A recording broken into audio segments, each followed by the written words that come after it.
The past 24 hours have been very important both in the military and military-political sense. Let's start with the military-political aspect. And we are waging a difficult war.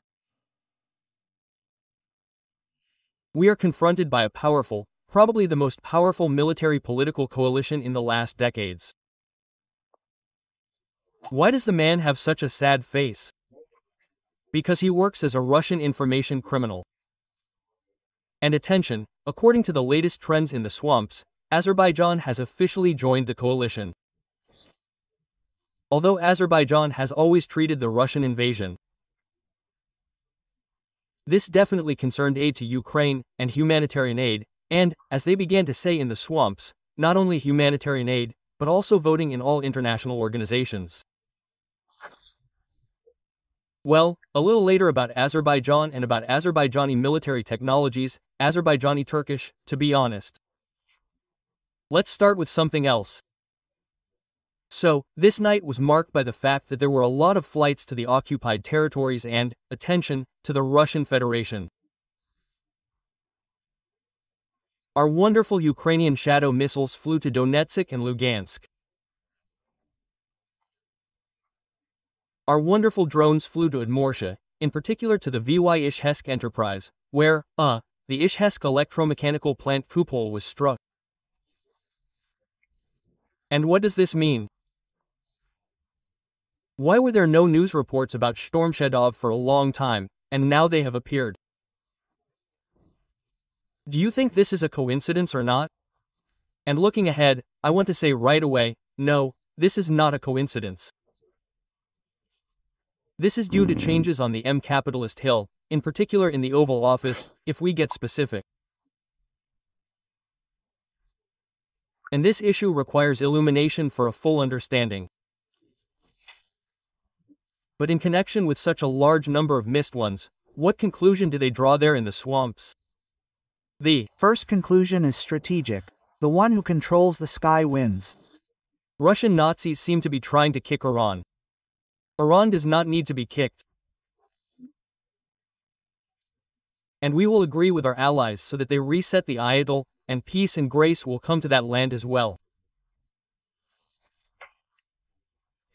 We are interested in, does the one who controls the sky win? And attention, what systems does the Russian army have in service? S-300, including S-300 and S-400. They are not very different in terms of when modern Western missiles fly at them.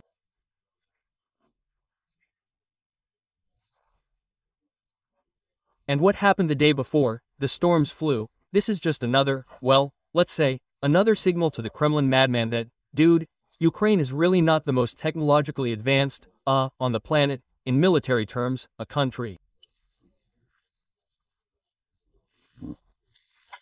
We have very pumped up industries like UAVs, no one argues with that. And as for air defense systems and missiles, and air-to-air, air, surface, we have nuances. We are pumping this topic very, very actively, but be that as it may, when Western missiles fly, they reach their target in 90% of cases.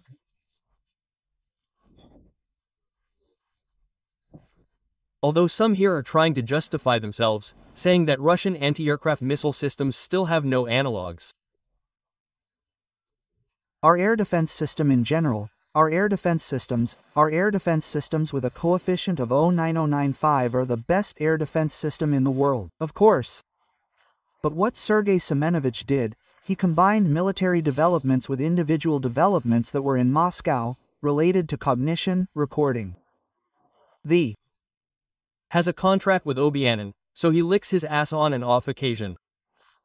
And the question is the following. It is clear that Moscow has the most powerful pumped-up air defense systems. And this is not connected with Sobyanin, but with the fact that Vladimir Putin's fifth point is located there. Well, and, in principle, the capital of Mordor, so they are dealing with this issue. The fact remains that when they start bombing for real, in Russia only these unparalleled air defense systems remain on TV. But in practice, everything is completely different. So, attention, Why did what happened happen? Western missiles are still a tool for achieving political goals. And this is a warning to the crazy Vladimir Putin, because after the arrival of the Ukrainian, Storm Shell and Scalp missiles, obviously, there may be different versions. Some say that Tories have arrived, but we will not get ahead of ourselves. All this is connected with the fact that, attention, there is a statement by a kitologist. This means that the Kremlin has begun to justify the delay in negotiations on Ukraine in the spirit of the eagle. Having accused Kyiv and Washington of this, said the special representative of the U.S. President, Kit Kellog. Keith is a well-known person in Ukraine. His daughter is a well-known American volunteer who works in Ukraine. And in the current administration, he always called things by their proper names. Sometimes it was somehow foreign in connection with the fact that President Trump, he is only now finally beginning to determine what is happening and that a decision needs to be made on Russia. So, what did Kit Kellog write? Immediately after the missiles arrived, immediately after the missed claims by Russia that it was the US and Ukraine that were dragging out peace negotiations were unfounded. We call for an immediate ceasefire and a transition to three-way negotiations to end the war, Kellog wrote on social media. He stressed that Russia cannot continue to drag out time while bombing civilian targets in Ukraine. That is, the fact that the United States calls Russians criminals is great, it is important at the moment. And I believe that there is a direct connection here. The Americans have never been stupid. They know perfectly well how it works. How does it work? First, you need to drop bombs, then offer negotiations. If they have not realized what is happening, launch another missile and bomb, strike, and then offer negotiations again. And just the day before, these English and French missiles were launched. I think there will be progress, or progress with Putin. Or progress, with arms supplies. I believe that we need to wait for both. Although there are interesting comments about Putin here. And this woman, who is known as the half-widow, announced Russians that Putin will never die. The good news is that based on how technology is developing now, how medicine is developing and how the future is developing, I will say something wild. Well, you will see, it will be so. Someday people will approach a technology that can be called medical resurrection. That is, according to DNA, people really, as it is written in the Bible, only the Bible writes metaphorically, in other words, it will really be possible to resurrect people. People will be resurrected. Subscribe to my YouTube channel. Let's call a spade here. We have a new collection for the modernization of three, heavy bombers. Heavy-shot. The guys there need some new ultra-fashionable antennas. I, to be honest, know what they are called, but if you don't mind, in a public space about this, I will not talk about it, but I will simply say this. Who wants to support this collection and specifically, guys who work on the front line, QR code on the screen, in the description, details. Here with the immortality of Putin and Margarita Simonyan in Ukrainian systems of destruction there is a direct connection. I would really like it if it were the heavy shots, well, that would strike the first blow in the Kremlin area. And at the moment when Manichella gets into the car, that would be a number. But for this we need to work. For this we need, first of all, to minus the Russian advancing hordes on Ukrainian soil. And then here they write a lot of different texts on the topic that Ukraine wins, Ukraine loses. To be honest, I'm just sick of these American peasants. Although there are texts that, well, it seems to me, deserve attention. For example, the publication The FREFs reports that Ukraine can still win the war against Russia. And a wonderful text. Russia is much weaker economically than many analysts think. And tough sanctions and export controls can still paralyze its military economy. Ukraine is fighting smartly and can turn the tide of the battle with the help of a large number of high-class drones, air defense systems, missiles, greater range, and ammunition. By changing strategy, Ukraine can still win the war in the near future if, attention, most importantly, both Europe and the United States decide to provide it with the necessary assistance. This question, if that is, the volume of military assistance, it has always been key. There is no need to be shy about it.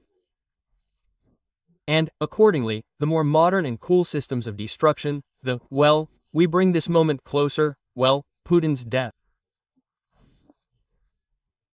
Physical death, no matter what they sing, and, accordingly, Polovdalova Samanyan. After all, this text indicates what everyone knows perfectly well. Despite significant restrictions on the assistance that Europe and the United States have offered over the past 3 years, Ukraine has achieved impressive victories.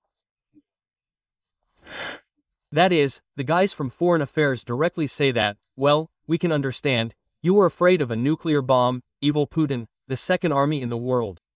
So, all this is in the past. Over these 3 years, minus Syria, minus Iran, respectively, plus Sweden and Finland. And the text brings us to what? That the Russians, as always, can be calmed down. And the stories about the unique air defense system, we have already looked at them. And how does it work in practice? And if not Emresham, but 44 at a time fly, what do you think, will it reach Moscow? Write your opinion in the comments and support the collection. Let me remind you, this is for 3 crews, which, fight as part of the National Guard. I will add on my own behalf that these are not just crews, these are top units that, if you count only in money, this is a very profitable thing.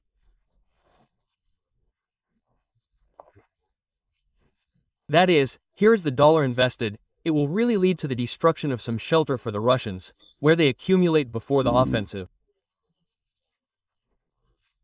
And as a result, to the death of these Russians. Why? Because a heavy shot with these antennas flies further.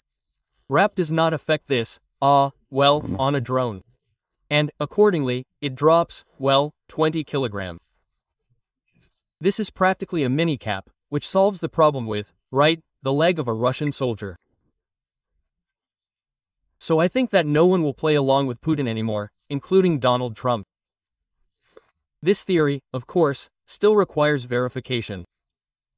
I understand all the risks perfectly well, but the geopolitical aspect suggests this development of events.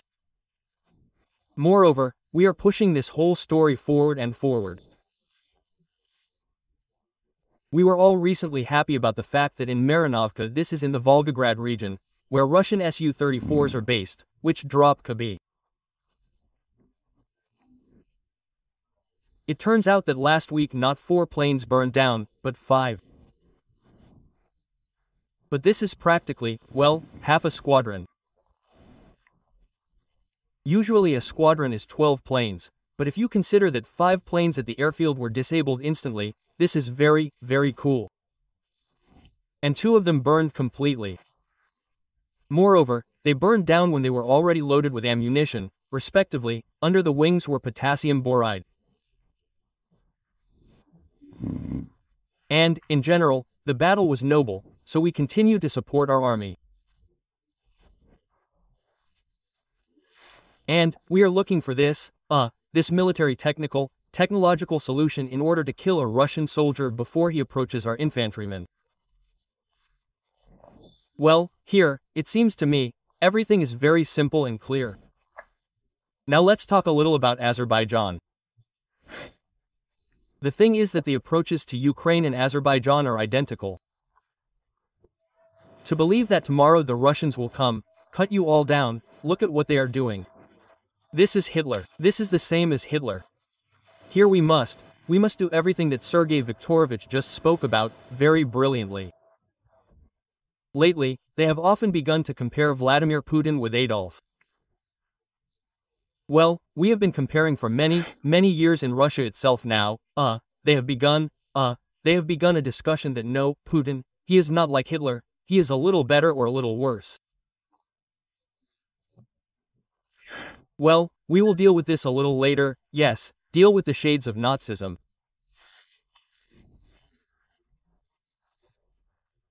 But as for the Russians coming and slaughtering everyone, that's what happened to the Azerbaijani diaspora. And no one, pay attention, is hiding this. They talk about it in plain text. Well, now we essentially have a new enemy. My attitude towards Azerbaijanis in Russia is almost extremely specific. Some number of people really live as they should. These are law-abiding citizens who do not break the law, live honestly, and you can hardly tell them apart from Russians. When it comes to some ethnic organized crime groups, and the word Azerbaijan comes up somewhere, we seem to have no doubts about anything, yes, and the actions of the security forces do not seem harsh to us, even if these two detainees, they died, maybe not from heart attacks, yes. To be honest, I don't even care at all, because for me the main thing is that everything is fine with the security forces. The Russian propagandist emphasized twice in this phrase that he is a Nazi. So, he insulted the Azerbaijanis by comparing them to the Russians, that is, to the Nazis. But this is an insult. And most importantly, he confirmed that during this raid, 2 Azerbaijanis were killed. I have a description with the autopsy results on my Telegram channel. This is, well, you read, well, just, well, really pure Nazism. So, the Prosecutor General's Office of Azerbaijan opened a criminal case against the Russian security forces. In this regard, the department's statement says that the detainees were held in a group, not giving them the opportunity to defend themselves, and were brutally beaten with heavy blunt objects. There were many blows to different parts of the body. The victims were helpless and could not defend themselves. 60-year-old businessman Gusen Safarov was beaten to death in the building the Ministry of Internal Affairs of Yekaterinburg at about 1500. Pure Nazis. Damn, can you imagine what they do to our prisoners of war? I continue reading. His brother, 55-year-old taxi driver Zayedin Safarov, died from beatings the next morning in the service car of a special forces unit. But really, these are Russian Nazis. In addition, it turned out that other detained Azerbaijanis were subjected to similar violence. Some of them are in Russian hospitals with injuries of varying severity. A criminal case in Azerbaijan has been opened under a number of serious articles, including intentional murder by a group of people with particular cruelty. There is text and directly with the state of the bodies of the deceased. When you read this, do you think, are they Russians or not? Something tells me that they are not, and something needs to be done about this. That is, they believe that they have the right to kill anyone in principle. And now attention, and who questions the publications of the Azerbaijani media that there is Nazism in Russia? Look, for example, I open the site vesti.az, and do you know what they write there? Who would have thought that 80 years after the victory over fascism, the brown plague would be reborn in Russia? Today, Putin's Russia not only resorts to methods similar to the Nazi ones, but also tries to present them as the last resort of legality, the ideology of exclusivity, racial and religious hatred, xenophobia, militarism, the cult of the leader. All this is no longer marginalia, but state policy, writes the Azerbaijani portal. Not one, not the only one, almost everyone there presents this. I respect people who are not afraid to call a spade a spade. And in this case, in Azerbaijan, everything is described absolutely clearly. And here is another small fragment.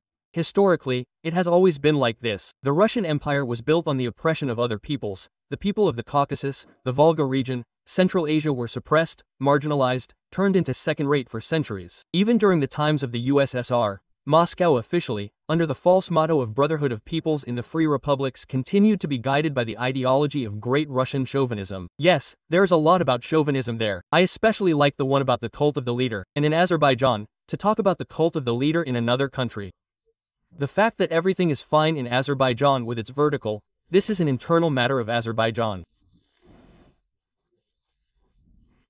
Whatever it is, I do not know that Azerbaijan, introduced troops beyond the internationally recognized borders of its country.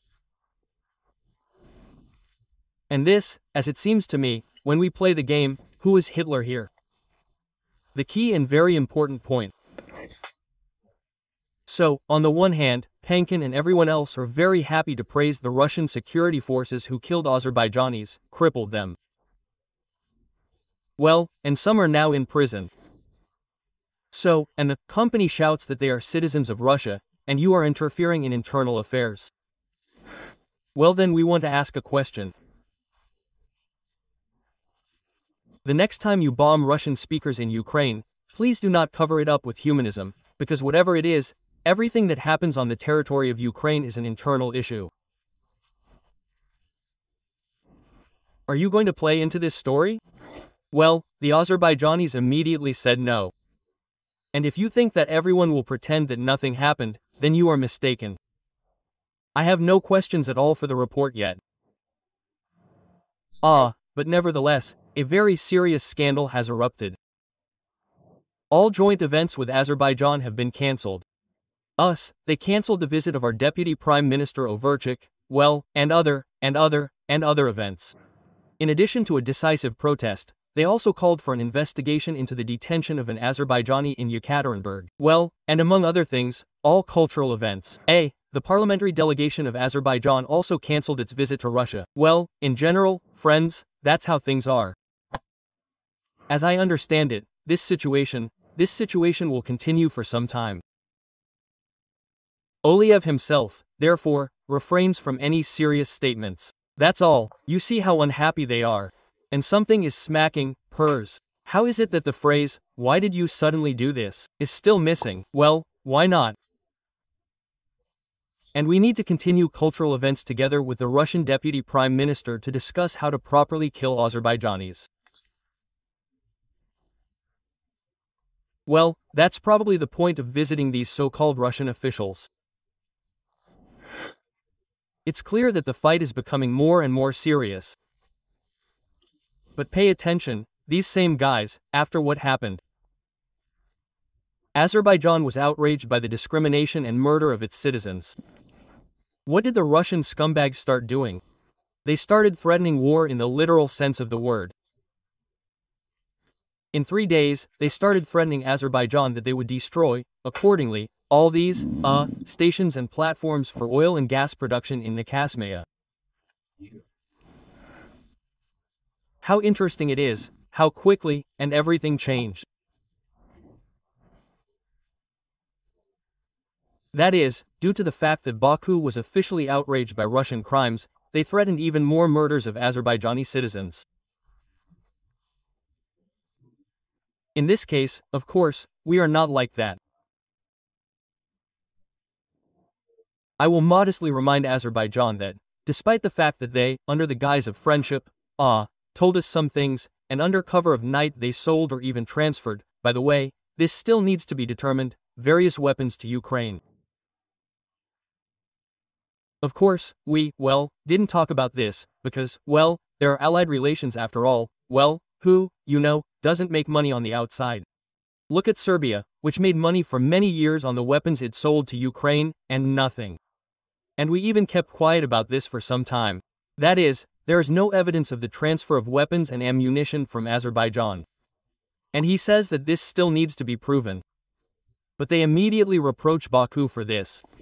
Although, what are you reproaching them for? Azerbaijan supports Ukraine, yes, not with weapons, but with humanitarian aid. Exactly.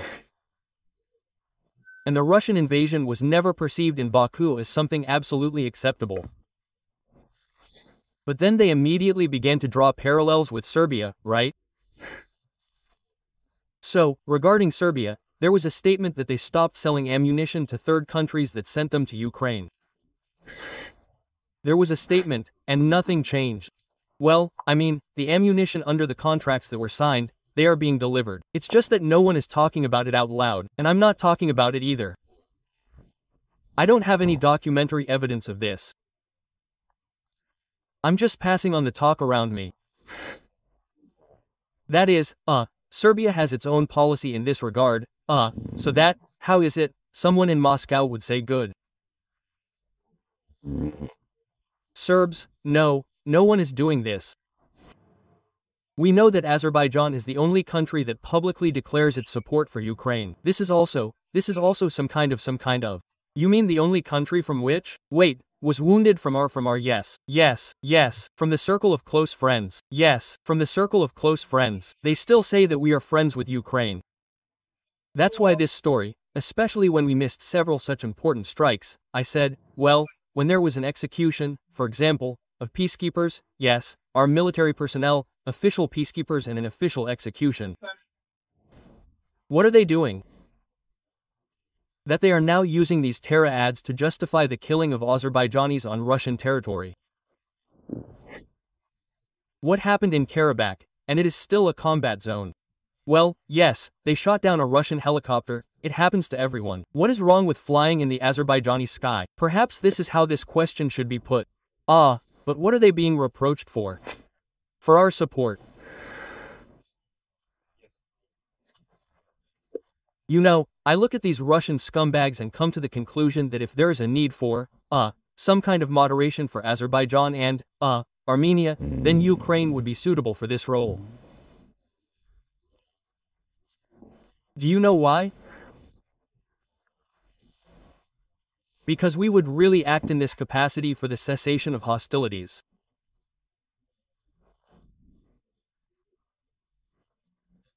They would try, then, to set two neighboring countries at odds in order to, have a trump card all the time, to influence both capitals. This is exactly what Moscow has been doing for many, many decades. Well, that time has already passed. Who are the Russians? You can write, of course, in the comments, but most likely this understanding came to both Baku and Yerevan finally. So, what do they hope for? Of course, they don't hope for a long-term conflict proposal. Firstly, they demonstrate to their, senior colleagues in Turkey and Great Britain, yes, that they are not really with Russia. But the second thing they demonstrate is that they demonstrate their influence. Damn, how primitive these Russian propagandists are. What does Putin pay them money for anyway? Well, that's true, then, and the state immediately depreciates. They say about us that we are puppets of England and all that. Now before that we were a puppet of the United States. Then it turned out that we are twisting the United States. The generally said that we bought up the entire Congress for dirty green paper. But technologically, they use the same tracing paper for Azerbaijan, that, well, a puppet, that they, somehow do not act of their own free will. Although, I'll remind you again once, official Baku was outraged, and the brutality towards their own citizens. Murder, and with harm to health and detentions. And they call all this an ethnic organized crime group, an organized criminal group.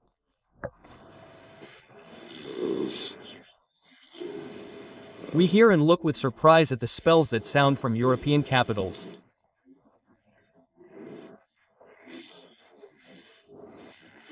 Recently Macron and German Chancellor Moers wrote a joint article, Europe must arm itself. Russia is the main threat. It is waging imperialist wars. In 2008, it invaded Georgia, in 2014, Crimea and Donbass. In 2022, the entire territory of Ukraine. Putin's goal is to undermine European security. I think that these quotes alone are enough for a person who has some understanding of what is happening in Europe and follows the events to understand.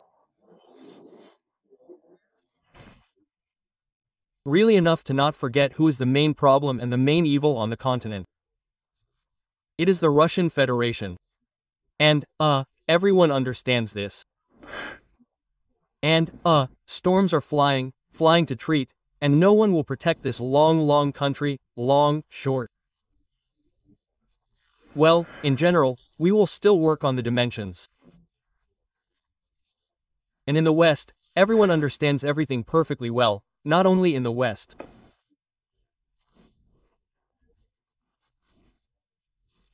The main aspect now is making a political decision, well, which, will turn into correct military steps. There's no way around this. We are waiting for new flights on Russian territory, not only on Donetsk and Lugansk. By the way, in Donetsk they say, they blew up the headquarters of the 8th Army. If that's true, that's really, really cool, because the headquarters of the army should actually be protected by unparalleled air defense systems. True, well, something else happened. Death to the Russian invaders. Subscribe to the channel. Ukraine was Until we meet.